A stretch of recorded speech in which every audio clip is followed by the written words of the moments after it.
چلو کوئی بات نہیں، سب ٹھیک ہو جائے گا۔ آپ کی چیزیں تھیں میرے پاس، اس نے شاپر اوپر کیا۔ میں سمجھی تم میرے لیے کوئی گفٹ لائی ہو۔ وہ ہنسی اور شاپر لے لیا۔ کوئی تکلف نہیں، بہت خالص سا انداز، سچا اور خالص۔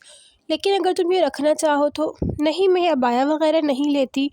نو پرابلم، دیں، بہت شکریہ۔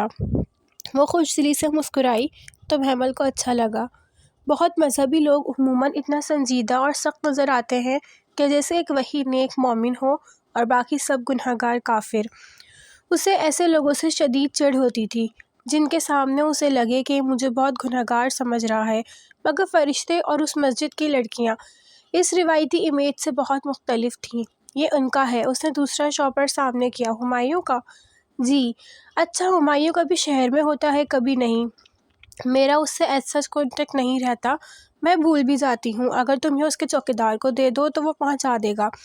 فرشتے، انہوں نے آپ کو اپنی فواد بھائی کی ڈیل کے بارے میں بتایا تھا؟ ڈیل نہیں، وہ دراصل آغا فواد سے بہت تنگ تھا اور اسے اس کے گینگ کے کسی لڑکی کے ذریعے پکڑنا چاہتا تھا۔ وہ گینگ کی لڑکی توقع کر رہے تھے۔ آپ کو کیسے علم ہوا کہ میں ان کی کزن ہوں؟ تم نے خود بتایا تھا جب ہم پریئر ہال میں تہجد پڑھ رہے تھے۔ اوہ، کئی دن کی الجھن سلجھ گئی۔ میں تو گینگ کی لڑکی نہیں تھی، پھر انہوں نے فواد بھائی کو کیسے اریسٹ کر لیا؟ یہ تو تم ہمایوں سے پوچھنا، میری تو عرصے سے اس سے بات نہیں ہوئی۔ ٹھیک، 2 بجنے کو ہیں فرشتے، میں پھر آؤں گی۔ اور وہ سوچ رہی تھی کہ اس کا ہمایوں سے زیادہ رابطہ نہیں رہتا، مگر اس فواد کے کیس کی ہر بات معلوم تھی۔ عجیب بات تھی۔ اور میں دعا کروں کہ تم کبھی ہمارے ساتھ آ کر قرآن پڑھو۔ معلوم نہیں، شاید میں کچھ عرصے تک انگلینڈ چلی جاؤں۔ اوہ، فرشتے کے چہرے پہ سایہ لہرایا۔ آپ کی مسجد میں قرآن پڑھاتے ہیں؟ ہاں، یہ دراصل ایک اسلامک اسکول ہے۔ میں چلتی ہوں۔ وہ اسے لان تک چھوڑنے آئی۔ تمہیں کبھی کسی نے اس کتاب کی طرف نہیں بلایا محمل؟ جاتے سمے اس نے پوچھا تو اس کے بڑھتے قدم رک گئے۔ یادوں کے پردے پہ ایک سیاہ فام چہرہ لہرایا۔ بلایا تھا، مگر میں نے دل کا انتخاب کیا اور میں خوش تھی۔ اس نے کہا تھا یہ کتاب سحر کر دیتی ہے اور مجھے مسحور ہونے سے ڈر لگتا تھا۔ کتاب سحر نہیں کرتی، پڑھنے والا خود کو سحر زدہ محسوس کرتا ہے۔ ان دونوں میں کیا فرق ہے؟ بہت ہے۔ لفظوں کو الگ الگ پرکھنا سیکھو ورنہ زندگی کی سمجھ نہیں آئے گی۔ فرشتے چلی گئی اور وہ شاپر اٹھائے خود کو گھسیٹتی باہر نکلی۔ ساتھ والے گیٹ میں اندر جاتی گاڑی لمحے بھر کو رکی۔ شیشہ نیچے ہوا، سر پہ کیپ اور وجیح چہرے پہ ڈارک گلاسز لگائے ہمایوں نے اسے دیکھا تھا، جو گیٹ کے سامنے کھڑی آنکھیں سکوڑے اسے ہی دیکھ رہی تھی۔ وہ چوکیدار کو کچھ کہہ کر گاڑی زن سے اندر لے گیا۔ چوکیدار بھاگتا ہوا اس کے قریب آیا۔ صاحب کہہ رہا ہے آپ کو اندر روم میں بٹھائے، وہ آتا ہے۔ تمہارے صاحب نے سوچا بھی کیسے کہ مجھ سے ملنے آئی ہوں؟ مائی فٹ، یہ پکڑو اور اپنے صاحب کے منہ پہ مارنا۔ غصے سے اس کی آواز بلند ہونے لگی۔ سارا کیا دھرا اسی شخص کا تھا۔ اسے اس پہ بے طرح غصہ آیا تھا۔ اس نے شاپر اسے تھمایا۔ اسی پل وہ کیپ ہاتھ میں لیے تیزی سے چلتا ان تک آیا۔ خان، گیٹ بند کر دو اور بطول سے کہو چائے پانی کا بندوبست کرے، مہمان ہے، اور آپ پلیز اندر آ جائیں۔ شائستہ ہموار لہجہ، وہ قطعاً مختلف لگ رہا تھا۔ مجھے اندر آنے کا کوئی شوق نہیں ہے، لیکن آغا فواد کے باہر آنے کی خبر سننے کا تو ہوگا۔ اور وہ متذبذب سی سوچتی رہ گئی تو ہمایوں نے مسکرا کر سر جھٹکتے راستہ چھوڑ دیا۔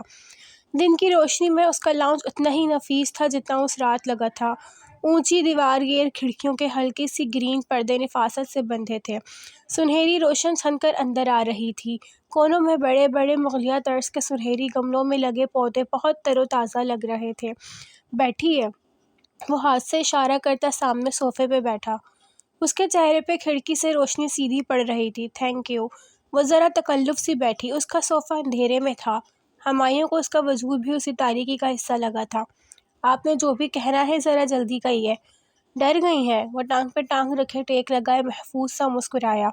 میں ڈرتی نہیں ہوں، بلکہ آپ کو بے حد ناقابل اعتبار سمجھتی ہوں۔ شوق سے سمجھیں، مگر میں نے آپ کو اغوا نہیں کیا۔ آپ کورٹ میں میرے خلاف بیان نہیں دے سکتی۔ آپ کو کس نے کہا کہ میں آپ کے خلاف بیان دے رہی ہوں؟ آپ کے تایا نے۔ محمل نے خاموشی سے اس کا چہرہ دیکھا۔ بات کچھ سمجھ میں آنے لگی تھی۔ وہ کہہ رہے تھے کہ آپ کو کورٹ میں یہ بیان دیں گی کہ میں نے آپ کو حبس بے جا میں رکھا ہے۔ یقیناً وہ آپ پر اس کے لیے دباؤ ڈالیں گے۔ آپ کو کیوں لگا کہ انہیں مجھ پر دباؤ ڈالنا پڑے گا؟ وہ مطمئن سی ٹانگ پہ ٹانگ رکھے پاؤں جھلا رہی تھی۔ انداز میں ہلکا سا طنز تھا۔ ہمایوں چونک کر سیدھا ہوا۔ کیا مطلب؟ حبس بیجا میں تو آپ نے مجھے رکھا تھا ایس پی صاحب۔ مس محمد ابراہیم، اتنی آسانی سے اتنے بڑے بیان نہیں دیے جا سکتے، حالانکہ آپ جانتی ہیں کہ میں بے قصور ہوں۔ بے قصور؟ اگر آپ مجھے گھر جانے دیتے تو یوں بدنام نہ ہوتی۔ پہلے آپ بے ہوش ہوئیں، حالانکہ اس وقت آپ ایک ایس پی کی تحویل میں تھیں، ہمایوں داؤد کی نہیں۔ اگر آپ مسجد کی چھت نہ پھیلانتی تو میں آپ کا بیان لے کر رات میں ہی آپ کو اکیلے گھر چھوڑ آتا۔ مجھے کمرے میں بند کرتے وقت تو آپ نے کسی بیان کا ذکر نہیں کیا تھا۔ مجھے قانون مت سکھائیں، میرا تفتیش کا طریقہ تھا، اور آپ کے اس طریقے میں بھلے کوئی بدنام ہو جائے تو ہو جائے، مجھے پرواہ نہیں۔ آپ اس کا دل چاہا وہ گملے اس کے سر پہ پھوڑ دیں۔ میم، اس وقت آپ کو آپ کے گھر نہیں چھوڑا جا سکتا تھا، ہم فواد کو ڈھیل دے رہے تھے۔ میں جانتا تھا آپ مسجد گئی ہیں اور فجر سے پہلے مسجد کے دروازے نہیں کھلتے، سو میں اذان سنتے ہی آپ کو لینے آیا تھا۔ مجھے آپ کی کہانی نہیں سننی۔ وہ پیر پٹکتی اٹھی۔ وہ ابھی تک تاریکی میں تھی، جس کے اس کے چہرے کے نقوش مدھم پڑ گئے تھے۔ نہ سنیں، مگر میرا کارڈ رکھ لیں، ہو سکتا ہے آپ کو میری مدد کی ضرورت پڑے۔ اس نے ایک کارڈ اس کے ہاتھ میں گویا زبردستی رکھنا چاہا۔ مجھے ضرورت نہیں، اس نے پکڑ تو لیا مگر جتانا نہ بھولی، اور پھر اسی طرح کارڈ پکڑے باہر نکل گئی۔ وہ لاؤنج میں تنہا کھڑا رہ گیا۔ کھڑکی سے چھن کر آتی روشنی ابھی تک اس کے چہرے پہ پڑ رہی تھی۔ لاؤنج میں سب بڑے موجود تھے۔ وہ سر جھکائے کارڈ کو احتیاط سے پاکٹ میں چھپا کر اپنے کمرے کی طرف جانے لگی۔ محمل، غفران چچا نے قدرے رعب سے پکارا۔ آغا جان نے تو اسے دیکھتے ہی منہ پھیر لیا تھا، وہ اس دن سے اس سے مخاطب نہیں ہوئے تھے۔ جی؟ وہ ناگواری سے رکی۔ کدھر سے آ رہی ہو؟ پرچہ کٹوانے گئی تھی تھانے۔ واٹ؟ غفران چچا غضبناک سے اس کی طرف بڑھے۔ جی، آپ کے فواد آغا کے خلاف پرچہ کٹوانے گئی تھی۔ کیوں نہیں کٹوا سکتی؟ وہ ان کے بالکل سامنے کھڑی بلند آواز میں بد لحاظی سے بولی تھی، اور مجھ سے آئندہ سوال جواب مت کیجیے گا، میں جدھر جاؤں میری مرضی۔ آپ لوگ ہوتے کون ہیں مجھ سے؟ چٹاخ کی آواز کے ساتھ اس کے منہ پہ تھپڑ لگا تھا۔ وہ بے اختیار 2 قدم پیچھے ہٹی اور چہرے پہ ہاتھ رکھے بے یقینی سے غفران چچا کو دیکھا۔ پرچہ کٹواؤ گی تم؟ ہاں؟ انہوں نے اس کو بالوں سے پکڑ کے زور سے جھٹکا دیا۔ ہاں ہاں کٹواؤں گی، مجھے نہیں روک سکتے آپ لوگ، وہ حلق پھاڑ کر چلائی تھی۔ دوسرے ہی لمحے اسد چچا اٹھے، اور پھر ان دونوں بھائیوں نے کچھ نہ دیکھا، تابڑ توڑ اس پر تھپڑوں کی بارش کر دی۔ آغا جان بڑے صوفے پہ خاموشی سے ٹانگ پہ ٹانگ چڑھائے بیٹھے تھے، اسے پٹتے دیکھ رہے تھے۔ تائی، مہتاب، نائمہ اور فضا بھی قریب ہی بالکل خاموش بیٹھی تھیں۔ سامیہ کچن کے کھلے دروازے میں کھڑی تھی، اوپر سیڑھیوں سے ندا جھانک رہی تھی۔ وہ اسے بری طرح گالیاں بکتے مارتے چلے گئے۔ وہ صوفے پہ بے حال سے گری چیخ چیخ کر رو رہی تھی، مگر ان دونوں نے اسے نہیں چھوڑا۔ بول، کٹوائی کی پرچہ؟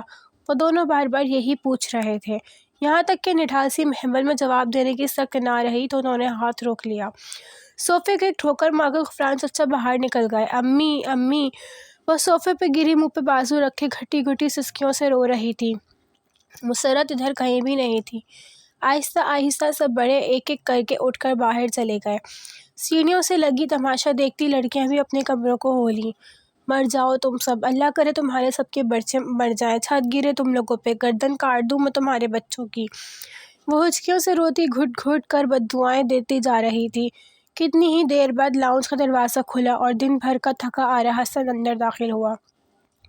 کوٹ بازو پہ ٹالے، ٹائی کی ناٹ ڈھیلی کرتا، وہ ممی ممی پکارتا ذرا آگے آیا تو ایک دم ساتھ رہ گیا۔ کارپیٹ پہ بکھرے کشن اور ایک صوفہ جسے ٹھوکر مار کر اپنی جگہ سے ہٹایا گیا تھا، اس پہ عجیب طرح سے گری محمل، بکھرے بال، چہرے پہ نیل، بازوؤں پہ سرخ نشان۔ وہ بازوؤں سے آدھا چہرہ چھپائے سسکیوں سے رو رہی تھی۔ وہ متحر سا چند قدم آگے آیا۔ محمل، وہ بنا پلک جھپکے اسے دیکھ رہا تھا۔ کس نے کیا یہ سب؟ مر جاؤ تم! ایک دم بازو ہٹا کر اس نے حسن کو دیکھا اور پھر چلائی تھی، خدا کرے تم سب مر جاؤ، یتیموں پہ ظلم کرتے ہو، خدا کرے تمہارے بچے مر جائیں سب کے۔ محمل، مجھے بتاؤ یہ کس نے کیا ہے؟ مر جاؤ تم سب۔ مزید ایپیسوڈ سننے کے لیے چینل کو سبسکرائب کریں، ویڈیو کو لائک کریں، شیئر کریں، کامنٹ کریں۔ جزاک اللہ۔